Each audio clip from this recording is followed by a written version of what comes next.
साहेब, राज्याच्या निवडणुका जशा विधानसभेच्या जवळ येत आहेत तसतशी भाजपमध्ये सुद्धा गळती लागायला लागली. याचं कारण काय असं वाटतं तुम्हाला?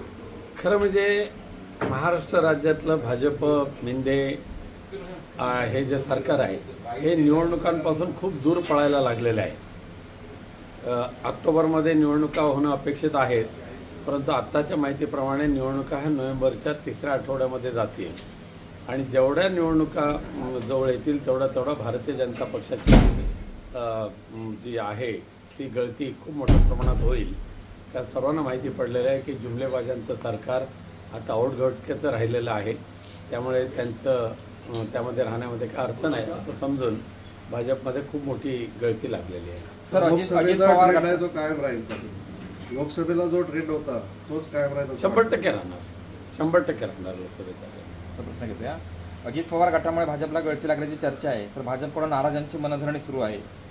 पक्षांतर रोखण्यासाठी हे प्रयत्न केले जातात, काय सांगाल? माझ्या माहितीप्रमाणे विधानसभेच्या निवडणुकीला अजितदादा गटांना वाटाण्याची अक्षता लावण्याची शक्यता नाकारता येत नाही. त्यांची वेळ झालेली आहे, वेळ संपलेली आहे. गरज सर्व वैद्यमोर अशा पद्धतीने अजित गटाला फेकून देतील आणि उरलेले दोघे एकत्र राहून निवडणुका लढतील. तिसरी आघाडी अस्तित्वात येईल असं वाटतंय? तिसरी आघाडीची फार मोठ्या प्रमाणात शक्यता वाटत नाही आहे. काही जण येण्याचा प्रयत्न करतील पण यशस्वी होतील असं वाटत नाही. निलेश राणे, नितेश राणे यांनी जो आता पुतळ्या प्रकरणी जे काही वक्तव्य केलेत की त्यांचं असं म्हणणं हे षडयंत्र असावं आणि याची सरकारने चौकशी करावी, याबद्दल तुमचं काय मत आहे? खरं म्हणजे नारायण राणे, निलेश राणे, नितेश राणे हे हैवान आहेत, हैवान. छत्रपती शिवाजी महाराजांची प्रतिमा ज्या पद्धतीने ह्या भ्रष्टाचारी कामामुळे कोसळली, त्याचं प्रायश्चित घेण्याच्या ऐवजी त्याच्या पाठीमागे षडयंत्र आहेत असं म्हणणाऱ्यांची अकलेची कीव करावीशी वाटते. त्याने वैभव नाईकवरती आरोप केले, बेशरम वृत्तीचे आरोप आहेत. सर, समरजित घाटगे यांनी भाजपला सोड चिठ्ठी दिली, तर हर्षवर्धन पाटील पवारांची तुतारी हाती घेण्याची चर्चा आहे, कसं बघताय? समरजित घाटगेंनी उचललेलं पाऊल योग्यच आहे. अद्याप येत्या काही दिवसामध्ये अशा महाराष्ट्रातले खूप मोठे प्रस्थ भाजपा आणि शिंदे गटातून सोडून शिवसेना, उद्धव बाळासाहेब ठाकरे म्हणा किंवा शरद पवारसाहेब म्हणा, काँग्रेस यांच्या तंबूमध्ये येतील. महाविकास आघाडीचं जे जागा वाटपाचं जे आहे ते किती दिवसात होईल असं वाटतं तुम्हाला? साधारण गणेश चतुर्थीच्या नंतर जागा वाटपावर अंतिम चर्चा होईल. यामध्ये आणखी कोण पक्ष येण्याची शक्यता आहे, जॉईन करून येण्याची? वंचित आघाडीने काल असं म्हटलंय की आमचे दरवाजे खुले आहेत, तुम्ही वंचितला पुन्हा महाविकास आघाडीचे पूर्वीचे जे घटक पक्ष आहेत त्याच्यामध्ये शेकापा आहे, सपा आहे, बसपा आहे, हे तर आहेतच चर्चेमध्ये. वंचितने यावं की नाही ते त्यांनी निश्चित करावं.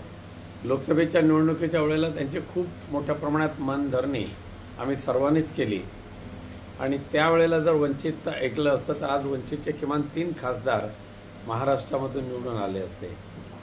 परंतु आत्ता येतील नाही येतील पण पाहू.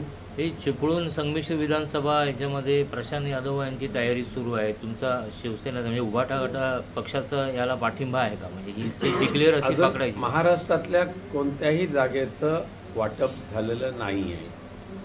चिपळूण संगमेश्वर विधानसभा मतदारसंघावर शिवसेना, उद्धव बाळासाहेब ठाकरे पक्षाने सुद्धा दावा केलेला आहे, परंतु या सगळ्या मतदारसंघाचं वाटप हे गणेश चतुर्थीच्या नंतर होईल.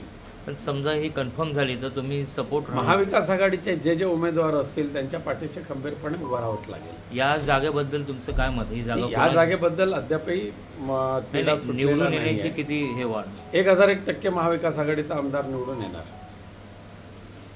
1001%. गेल्या काही दिवसामध्ये महिलांवर महाराष्ट्रामध्ये अत्याचार वाढत आहे, काय सांगायला? महाराष्ट्राची अवस्था खूपच दयनीय झालेली आहे.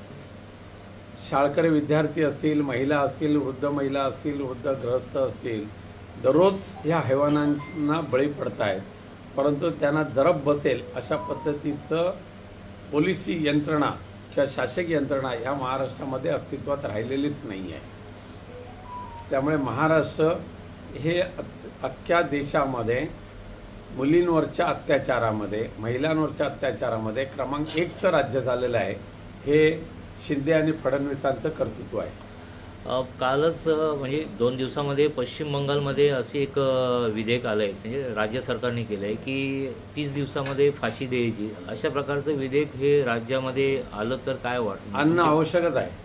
कोणत्या परिस्थितीमध्ये लहान बालकं, विद्यार्थी आणि महिला यांच्यावरच्या अत्याचारांना 1 महिन्याच्या 30 दिवसाच्या त्याचा सोक्षमोक्ष लागलाच पाहिजे आणि अशा नीच कृत्य करणाऱ्यांना फाशीची शिक्षा झालीच पाहिजे.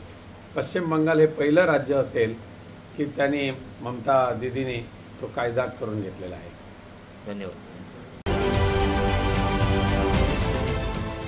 देश विदेशातील प्रत्येक घडामोडींचे लाईव्ह अपडेट मिळवण्यासाठी आता साम टीव्हीच्या सर्व सोशल मीडिया प्लॅटफॉर्मला लाईक, फॉलो आणि सबस्क्राईब करा. तसंच सर्व नोटिफिकेशनसाठी बेल आयकॉन प्रेस करायला विसरू नका.